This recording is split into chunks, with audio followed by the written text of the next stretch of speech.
E como o pastor bíblico, o líder, que tem o coração centrado na cruz, ele pode passar por esse momento? Porque, assim, nós vemos que o reino de Deus, ele sempre foi perseguido. Temos o período apostólico, depois a era medieval, depois a era da reforma, e sempre houve uma perseguição contra a igreja. Isso é Sim. latente. Mas e hoje, pastor? Como que o pastor lida com isso? Com essas maneiras de perseguição? Então, Diego,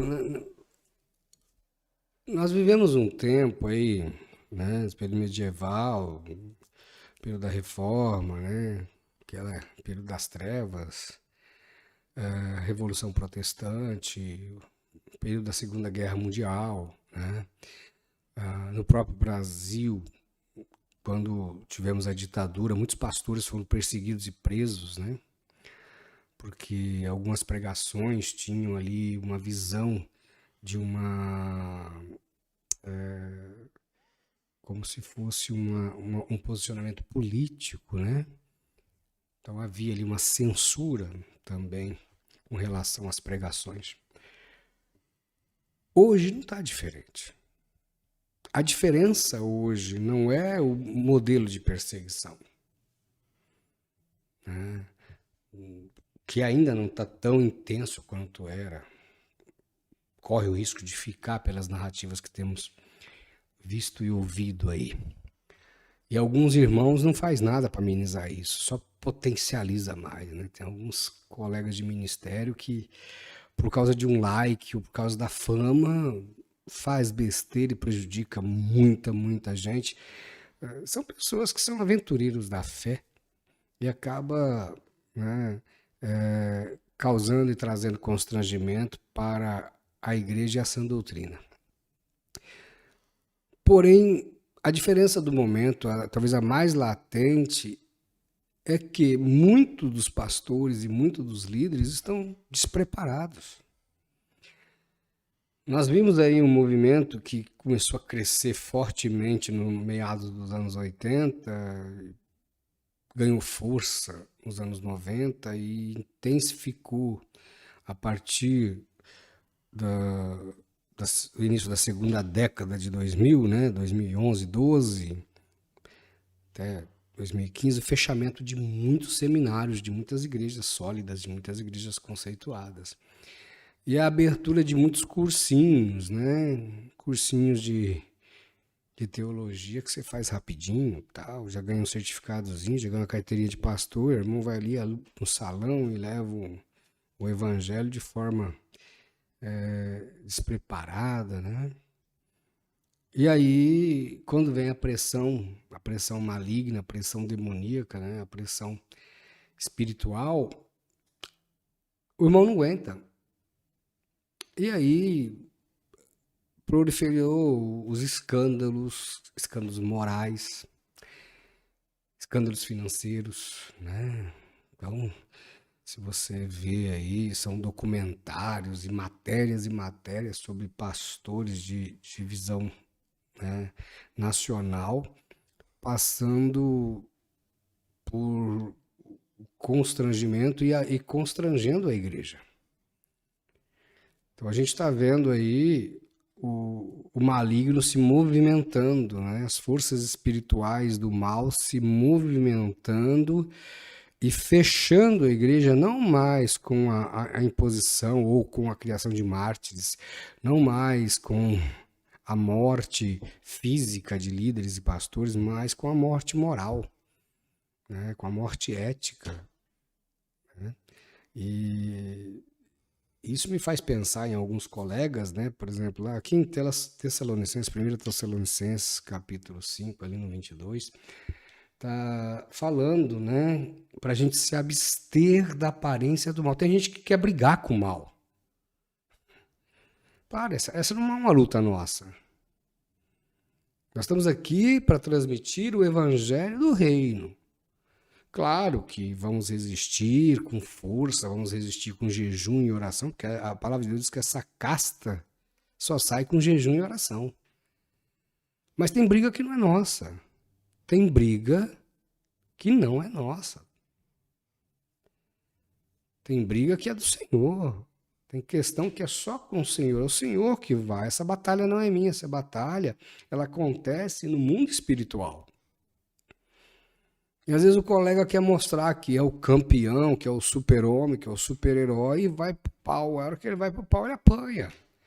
Por quê? Falta condição psicológica, falta condição teológica, falta conhecimento, falta estrutura de criação, falta estrutura moral, estrutura ética, conhecimento mínimo da palavra de Deus. Mínimo, não estou nem falando de um estudo avançado. Aí vem toda essa pressão, o irmão não aguenta. O pastor não aguenta e ele vai buscar uma válvula de escape. Alguns fogem, outros acabam se metendo num escândalo jurídico, outros num escândalo moral, sexual, outros num escândalo financeiro, outros alugam um salão, gastam horrores, depois sai, fica aquela dívida lá na justiça, aí isso vai deteriorando o nome da igreja, vai colocando o nome da igreja no buraco, né? Porque fala igreja, acho que toda igreja é igual, e não é assim, né? Então nós vivemos um momento da fé subjetiva. Como disse para você num dos podcasts aí,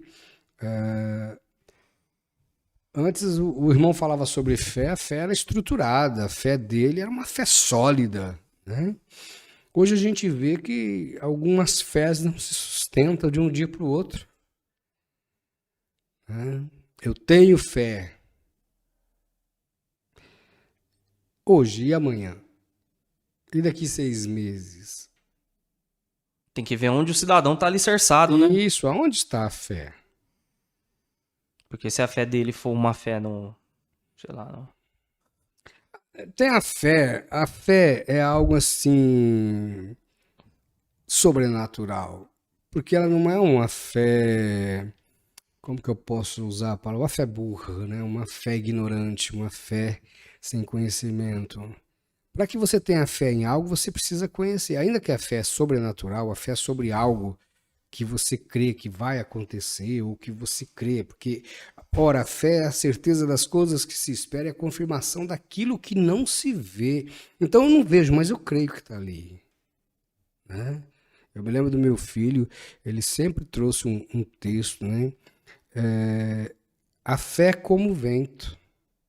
Você não vê, mas sente. Então a gente não vê, a gente sabe que está lá. Sim. Então isso é fé. Porque, por exemplo, se a pessoa ela tem... eu vou na igreja porque lá tem bola de fogo, tem anjo, tô vendo um monte de coisa. No dia que o culto não tiver essas manifestações, a fé dela vai ficar abalada. Então, por isso que o colega, às vezes, não tem uma manifestação, não tem uma revelação, mas inventa uma revelação. Para manter para manter o esquema. Não é nem esquema, manter aquela ordem de culto, às vezes não é por mal. Não é por mal. Sim. É a necessidade de dar uma resposta. Só que aquilo vai fazendo com que o irmão ou a irmã vai chegando no momento que há um vazio, há uma lacuna que não há como preencher. Porque você não é um Google ou uma inteligência artificial que você é obrigado a ter uma resposta. Você vai lá, pergunta alguma coisa, a resposta vem uma lista de respostas. Sim. Não, você não é obrigado. E aí tem gente que acha que o pastor deve ser um revelador, né? Sim, mas aí que tá. Eu vou naquela igreja porque aquela igreja é de revelação. Eu vou naquela igreja porque aquele pastor lá, o cara... Tudo bem, pode ser que sim, pode ser que não, mas não é disso que a gente está falando. Sim. Entendeu? A gente está falando de algo que é muito além disso, é muito além de uma resposta. Eu não vou na igreja porque lá tem sinais, prodígios, maravilhas. Eu vou na igreja porque eu creio em Cristo. Eu não vou na igreja porque tem a banda tal. Por exemplo, eu vou no culto lá na igreja tal porque vai vir um fulano de tal, que é o famosinho. Vou, mas Jesus. As pessoas não estão indo na igreja por causa de Jesus. As igrejas estão indo na igreja porque Vai ter um lanchinho lá, vai ter uma network, vai ter eu vou produzir conteúdo para o Instagram, eu vou produzir conteúdo para minha live, eu vou produzir conteúdo para fazer story, eu vou produzir. Mas e Jesus? Jesus, quem é Jesus? Então essa igreja moderna, né, que não pode nem ser chamada de eclésia, né, nem pode ser chamada de igreja, porque a igreja ela tem um propósito, ela é a noiva de Cristo. Sim. Mas a gente está indo buscar a noiva de Cristo e tratar a noiva de Cristo, a gente está tratando a nossa noiva. Entende? Não é para satisfazer o meu Senhor, mas para me satisfazer. A gente está vivendo num momento muito sério isso.